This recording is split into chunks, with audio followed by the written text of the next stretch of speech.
Hello everyone, good morning. This is Kiran Bakotra. Welcome to in my channel. In our previous lecture, we discussed about the family of monocotyledons. In this, the Commelinaceae family. And now, in our today's lecture, we also discuss about the monocot family of Ambridaceae family. So let's first of all we discuss about the systematic position according to Bentham and Hooker classification. Kingdom Plantae, division Spermatophyta, class Monocotyledons, series Pigine and family Ambridaceae. So let's we discuss about classification with reason. Kingdom Plantae, the autotrophic mode of nutrition. Salvol is made up of cellulose, no locomotion, only movement.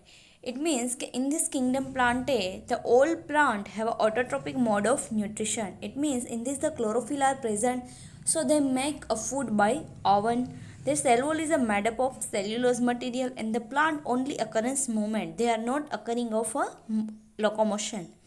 Then the division is spermatophyta. They produce a flower during the life cycle. Sex organ are a multicellular. After fertilization, ovule turns to seed and embryo formation occurs. It means in this division spermatophyta, the plant have a flower producing their life cycle, and in this the after the fertilization process the ovules in this make a seed and also embryo formation because the plant have a producing of flowers and fruit. Then the class is the monocotyledons. Only one cotyledons are present, so it is known as the monocotyledons. And the root is a fibrous root. They are the unique characteristic of this monocot family. They root is a fibrous root, and in this the only one cotyledons are present, and the venation is a parallel venation. So they are the three portion. They are distinct to the monocot family and dicot family, and the flower are a trimerous. Then we discuss about the series. The series is the epigyne. The plant is a herb or shrub. Only herb and shrub plant tree are present. Tree plant are not present in this. The stem is a underground. In this family, the all the plant, the stem is a not the upper surface of the soil, but they are the underground of this soil. Then the leaves is a generally simple leaf. The petaloid are a perianth. It means in this the calyx and corolla are not distinct, but the tepals and petals are known as the petaloid. And ovary is a inferior. Then the family is the Ambridaceae. They are about 105 genera and 1770 species in this family. They are widely throughout to the all over the world. In this member of this family, they are also distributed in the tropical and subtropical region, and the family is also known as the Narcissus family. So they are the characteristic of the systematic position. Then first of all we discuss about their characteristics in this the vegetative character and floral character. So first vegetative character in this included they are the habitat, root, stem and leaves. The first one is a habitat. The plant are generally scapos, perennial herbs, perennating by means of the underground stem that may be bulb, rhizome, and the rhizome occurs in this genera, which is considered as the more primitive. It means in this habitat they are generally either herb or either shrub plant, but the Ambridaceae family the most of plant are a perennial shrub. It means their life cycle is a continue in a several year, and they are a scapos. The scapos means okay, in this plant, the scapos is a long internode that forms the basal part on the whole of this peduncle, and they like a tulip flower. The tulip flowers, they are also in this scapos type. So they pour in this plant. The internode are only present. They are long internode. The node are not present in this basal portion. Then they are penetrating means by the underground stem. They may be bulb or rhizome. It means that in this plant the most of the stem they are the underground stem, and in this lower portion they are a swollen portion. They are known as the bulb portion, and also rhizome are present. The rhizome are occurrence in which genome they are the more primitive type of rhizome. Then the root is the adventitious and the fibrous root system. It means the roots are developing from any part of the plant except the radicle. So you can see this in this picture. The root is a adventitious root. And then we discuss about the stem. We also know about the stem is an underground rhizome, bulb or cob. Underground rhizome means they are the occurrence in the lower portion of the soil. Then the bulb or comb. The difference between the bulb or comb, the bulb has a short stem and this lower portion has a swollen, and the corm grows, they are the rhizome swollen stem under the surface of this soil portion. And the agaves reproduce vegetative by bulbils. In this plant, they are the agave plant. In the vegetative reproduction, they occurrence by the bulbil parts. It means they are the underground portion of this stem. Then the leaves are a few in number and generally arise from the bulb. Example, in this radicle, the sessile, exstipulated, simple, mostly narrow, entire margin, thick and flashy, linear and lanceolate, and the parallel venation. You can see this in this both the picture. The leaves are generally size is a generally long size. They are the simple leaves and the sessile leaves. It means the peduncle are absent. So the leaves is called the non-pedicellate leaf or sessile leaf. Generally they are a simple and mostly narrow leaf. The margin is a smooth, so the margin is the entire. The leaf is a flashy leaf and the shape is a linear and lanceolate. And in this plant, generally they are arise in the bulb. You can see this in this picture. They are arise from this bulb, and the venation is a parallel venation. It means in this vein they are arranged in a single. It means the parallel line. So the venation is the parallel venation. So we discuss about the vegetative character in this habitat. They are mostly perennial herb plant. Then the root is adventitious and a fibrous root. Then stem is an underground bulb or comb. Then the leaves are generally simple leaves. They are the long leaf. They are the sessile leaf, and the venation is a parallel venation. Then now we discuss about the floral character. In this floral character, we discuss the inflorescence, flowers, perianth, androecium, gynoecium. So let's we discuss about the inflorescence. The flowers are usually found to be arranged in the umbellant inflorescence. Rarely they are solitary, and they are borne at the top of the leafless scape. You can see this in this picture. Generally they are arranged in an umbellant shape, and they are in the some plant they are really solitary. It means they are a single, and they are borne at the top of this leafless scape. They are known as the leafless scape, and in this top portion the inflorescence are, it means inflorescence means they are arranged. So there is a umbellate shape. The umbellate shape means in this the main axis of the flower end into wall of the involucral bracts, and in the axil of each bract develop the secondary peduncle which ends to the wall of involucral bract. The pedicellate flower are produced the axil of the involucre. It means in this they are the main peduncle, and after the main peduncle the greenish color they known as the secondary peduncle formation, and after the secondary formation the bunch in this the bunch of inflorescence they are the formation. So they are known as the umbellant inflorescence. Then we discuss about the flowers. So generally the bracts are present, so known as the bractate. But in this flower the bracts are generally large in number. They are also known as the spathe. Then the subsessile or pedicellate. In this most of all the peduncle are present, so known as the pedicellate, but in some plants a small amount of peduncle are present. Then the plant is a hermaphrodite. It means bisexual. They are complete, sessile, actinomorphic, and but some in zygomorphic. Most of these they symmetrically is equal, so the known is the actinomorphic, but in the rare cases they are the symmetrical are not equal, so the name is the zygomorphic. The example is the spiracelia, and the ovary is a epigynous. It means the generally ovary is a inferior ovary. You can see this in this picture. The old type of flower they are the according to the Emeridaceae family. Then we discuss about the perianth. So in this plant, the calyx and corolla, they are both not they are separate present, but they are the fused together. So the known as the perianth. And in this plant, the tepals and the petals are occurrence. Okay, generally the calyx and corolla, they are do not much differ in the sap and color, and they are collectively. So the known is the perianth. But perianth are generally two types, the sepaloid and petaloid. The tepals are green in color and they are resemble with this sepals, so they are known as the sepaloid.